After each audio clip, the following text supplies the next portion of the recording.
On June 2nd, 2023, a fatal shooting rocked a close-knit Florida community. A shooting that devastated but didn't entirely surprise some neighbors who knew Ajike Owens, a 35-year-old mother of four, and the woman who shot her, Susan Lorincz. I came outside and her son was literally gasping for air, telling me that his mother had been shot by the lady across the street.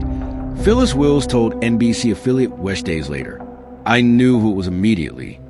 Lorincz is now serving a 25-year prison sentence for manslaughter, and the events leading up to the killing are chronicled in Netflix's The Perfect Neighbor, a 2026 Oscar nominee for Best Documentary Feature heading into the March 15 ceremony.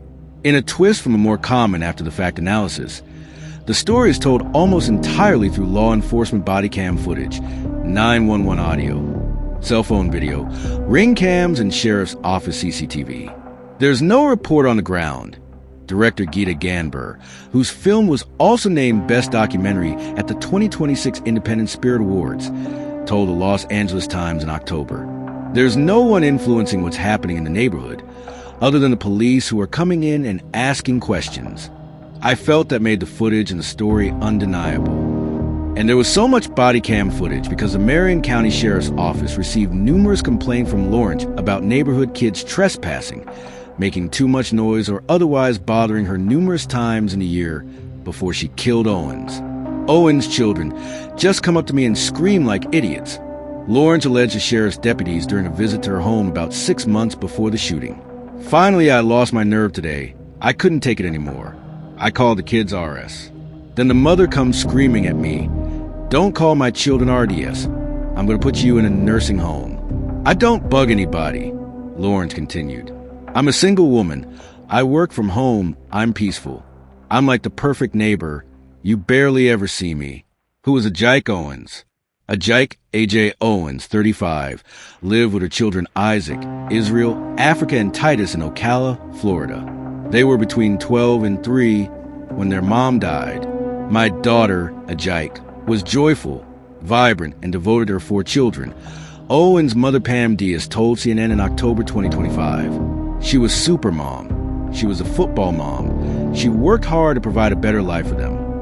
Owens was a McDonald's manager and, as seen in Netflix's A Perfect Neighbor, another resident of her neighborhood told deputies she sacrificed so they could attend private school and do activities like dance and gymnastics. Who is Susan Lorincz? Susan Louise Lorincz lived across the street from Owens in Ocala. As seen in sheriff's deputy body cam footage in The Perfect Neighbor, the now 61-year-old said she worked from home, where she lived alone. Her younger sister Ellen Lorincz testified during Lorinc's 2024 criminal trial that their family had a history of mental health issues, and their father was physically, emotionally, and sexually abusive to all of us. Friend Crystal Maxow testified that Lorincz was always working, but also sang at church and baked for us and cooked for us for many years. Asked if Lorincz was violent or aggressive, Maxow's answer was no. "It's almost the opposite of the person I know," Maxow told the court. She was very much a giver, and during this friendship, I learned from her how to treat people.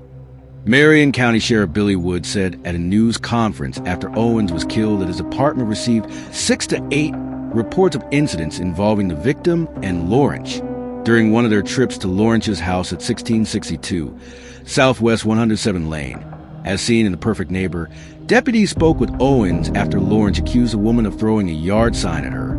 Owens told deputies Lorincz was basically like ramming the sign in my face. When Lorincz went to pick it back up, she continued, "I picked the sign up and I threw the sign. I did toss it.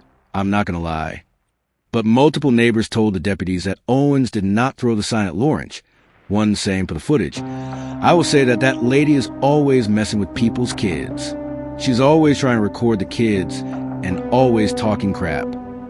Lorincz, who, like Owens, was one of the many renters on the block, told a deputy during this encounter that real estate laws dictated the right to peaceful, quiet enjoyment of your property, and the kids shouldn't be screaming and running around. Detectives asked Lorincz after Owens' death if there was any reason someone would have video of you saying the N-word, to which she replied, "I have no idea, and if I did let it go, I'm sorry. I mean, it could have slipped out." Lorincz shot Owens on the night of June 2nd, 2023, firing a single gunshot through a closed front door that hit the 35-year-old in her upper chest. She was pronounced dead at a nearby hospital. Earlier in the evening, Lorincz had called 911, alleging that kids were trespassing, screaming, yelling, and she was fearing for her life. His mom's going to go out and wait for the officer and run and say, "Oh my God, I was threatening her kids," Lorincz told the dispatcher, which just isn't true. Bystanders told deputies, per body cam footage in The Perfect Neighbor, that they heard Owens knock on Lorintz's door. One boy said he heard a woman screaming at the top of her lungs, "Why did you take my son's tablet?" Another boy told deputies, "I see a pair of roller skates flying at Owens' son, Izzy. He said he had a tablet and the woman took it." Then he continued, Lorincz came out with the umbrella and started swinging it, calling us jackasses. Next thing, I heard Izzy say, "Go get Mom." Owens then headed across the street and, by all accounts, starting knocking on Lorintz's door. One witness told deputies, literally 2 knocks. Lorincz was handcuffed and taken into custody. She told detectives June 3rd, per interview room footage in The Perfect Neighbor, that about 10 minutes had passed between her 911 call and Owens showing up at her door. Then she started banging so hard, everything started shaking, Lorincz said. And I'm like, "You really need to leave?"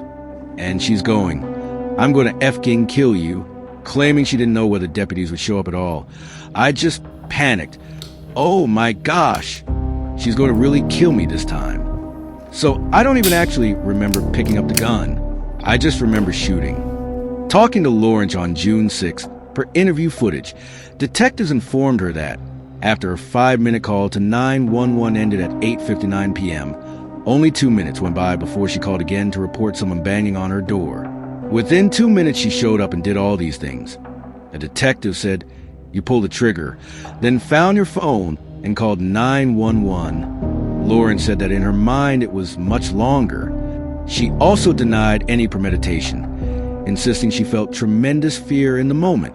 Left in a room with a notepad and a pen in case, she wanted to relay anything to Owens' children. Lorincz wrote, as read aloud by a detective, "I am so sorry for your loss. I never meant to kill your mother. I was terrified your mom was going to kill me. I shot out of fear." She was arrested moments later and charged with manslaughter with firearm, culpable negligence, battery, and 2 counts of assault. Lorincz pleaded not guilty at trial, putting a spotlight on Florida's controversial stand your ground self-protection law that permits deadly force of a person. For the statute, reasonably believes that using or threatening to use such force is necessary to prevent imminent death or great bodily harm. But Lorincz was convicted of manslaughter on August 16th, 2024. She was sentenced November 25th to 25 years in prison. "I find that the shooting was completely unnecessary," Marion County Circuit Court Judge Robert Hodges said in court. In this case, Ms. Lorincz was behind the door. The door was locked. Lorincz is currently serving her time at Homestead Correctional Institution in Florida City, according to the Florida Department of Corrections, which lists her release date as April 8, 2048. "I am so sorry I took AJ's life," Lorincz said at her sentencing hearing. "I never intended to kill her. I am just profoundly sad. Not only did a mother die, but a daughter, a sister. I think of your family's loss." She maintained she feared for her life that night, telling ABC affiliate WCJB from prison in September 2025, "I never even saw the shot. I was just so terrified. I remember I was shaking. I was crying. It was horrible." Asked if she was capable of manslaughter, she said no. "It just makes me sick what happened," Lorincz said. "I just never, ever thought in a million years this would happen. It breaks my heart. I wish I could change things. I stand before you not only mourning the loss of my daughter, but also the loss of our hopes, dreams, and the future that we often spoke of." Owens' mother Diaz said in court during Lorincz sentencing per NBC News, "I'm still trying to grasp and cope with the fact that my daughter, my baby girl, is lying 6 feet underground, breathless, lifeless." Noting all of the family milestones Owens would miss, Diaz continued, "Our pain and suffering didn't end when Susan was found guilty of manslaughter. Our pain and suffering won't end with today's sentencing. Our pain and suffering will last a lifetime. Diaz has been caring for her grandchildren since her daughter's death. It's been very hard for the children. They were very young when they lost their mother, and it's something no child should have to endure, Diaz told CNN in October 2025. At the same time, they've shown strength and resilience that continues to amaze me. And she could see the values my daughter instilled in them, Diaz continued. Her kindness, her love, her faith, and that means they carry a piece of her wherever they go.